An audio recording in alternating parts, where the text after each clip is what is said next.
What's good, everybody? We are back. Today we're just going to review this SmackDown. I'm pretty sure the next 2 weeks are going to be pre-taped, and last night was also pre-taped, so yeah, I mean, it didn't feel special, let's just say that, okay? We opened up with Damian Priest, right? We're thinking, he's saying, this is a new year for me. I'm so excited to turn a new leaf.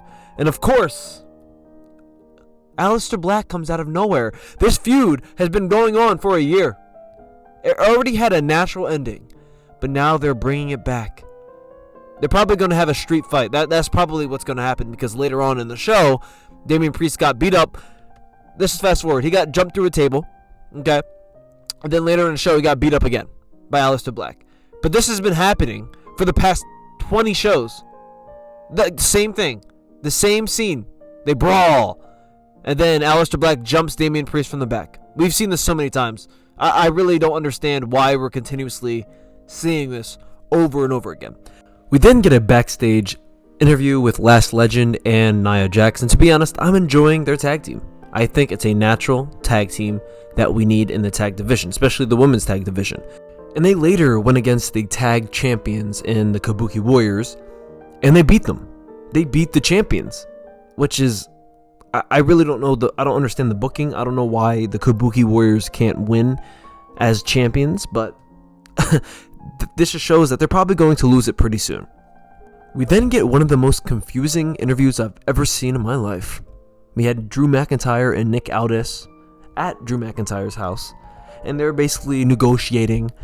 Nick Aldis gave him an offer of, you can fight Cody Rhodes in a week, but you can't touch him before that, or whatever, some weird stuff.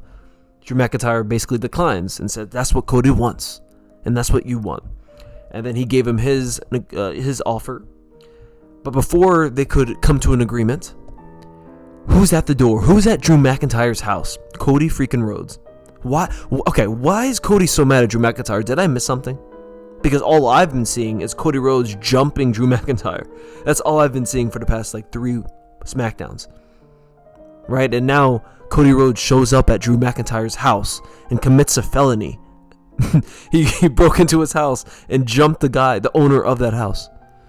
Committed a felony. But he doesn't get suspended.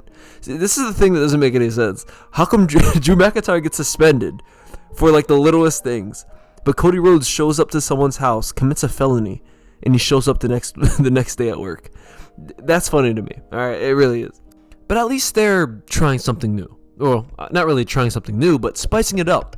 This is at someone's house. We're not just chasing someone backstage or, jumping someone backstage like we always do with every single feud. This is different, and I appreciate it.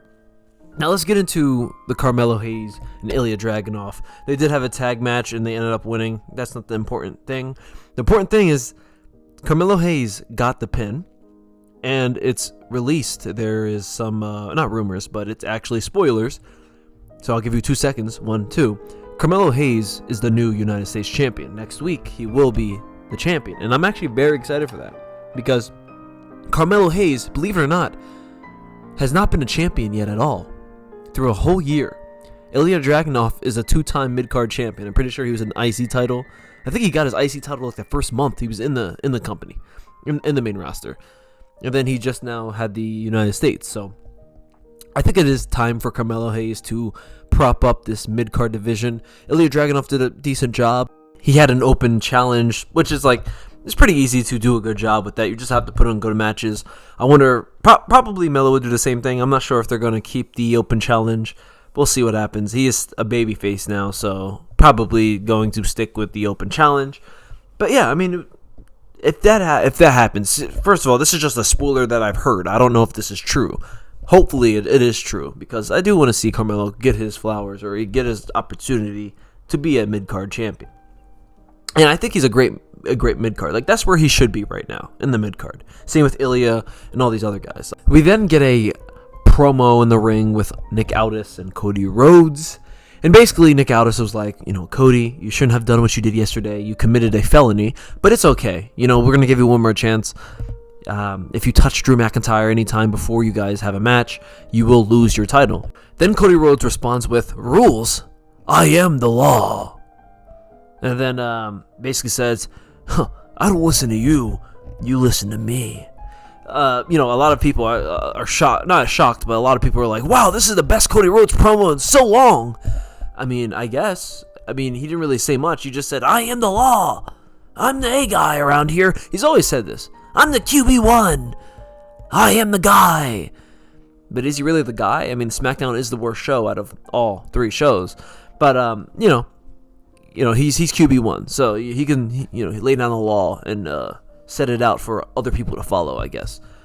But we'll see what happens with Cody. They are sprinkling in some heel tendencies, so maybe he's going to turn heel, which would save his character, because so far it's been very bland, very boring. And honestly, this promo for me was still kind of bland.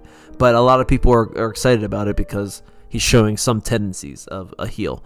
But let's move on to the last thing I want to talk about, which is the Solo Sikoa group. Are they called the MTFs? I'm pretty sure they're the MTFs. Whatever. MTFs versus the knockoff Wyatt family. You know what happened? Like, this always happens to end a show as a DQ. I don't understand why they can't just have a winner and a loser. Everyone has to look strong. It has to be 50-50. There's always a DQ. If it was a DQ, why have it as their main event? I'm being so serious. As your main event, every week shouldn't be a disqualification. I think that's so annoying. It's really annoying. Every single week, DQ. Every week. Can we just get a plain match? Well, not plain match. I like to have a lot of cool things in the match. But please just have a winner. Have a loser. Don't have a DQ every time because you're trying to save people and protect people. You're just making it boring. No one cares. Like, I don't care about this. Because there's been like 3 DQs already. They've been fighting. Honestly, we've been talking about the Damian Priest and Aleister Black feud. The MFTs and the knockoff Wyatt family have been beefing for like a year. Now, the knockoff Wyatt family have not been booked right. I mean, they don't feel important at all, in my opinion. They're not intriguing. There's no great talker on the group or in the group. So it's really hard to follow along with whatever they're saying because it's just, to me, a bunch of nonsense. Bunch of weird, I don't know. I don't know if that's me. There's probably other people that think like that. But the booking hasn't been great. And same for Gilia. She had a match earlier, no pop at all. And she was a former, world women's champion? A former world women's champion, and no one even knows who Gilia is. When I say Gilia, you might be like, who are you talking about? I'm telling you, the crowd does not know who Gilia is, and she's a former world champion. Triple H, that's on you. A former world champion. Same with Damian Priest, a former world champion. And what has he done this whole year? This whole year has been feuding with one person. So these are things where you gotta fix these. Well, not even fix the stories. You have to have things that these characters can do throughout the year. You can't just have them do one feud, disappear, and then stick with that one feud. It's nonsense. It really is. It really is. And we have to get better at that. But I see they're making some changes, right? They're trying some new stuff, right? Like the the Drew McIntyre, Nick Aldis interview at Drew McIntyre's house. I enjoyed that. So yes, I give credit when I do enjoy something, right? And that was probably the only segment that I semi-enjoyed. So, that's cool, right? But this can be it for this video. Drop a like, subscribe to the channel, and I will be back to review Monday Night Raw. Peace out.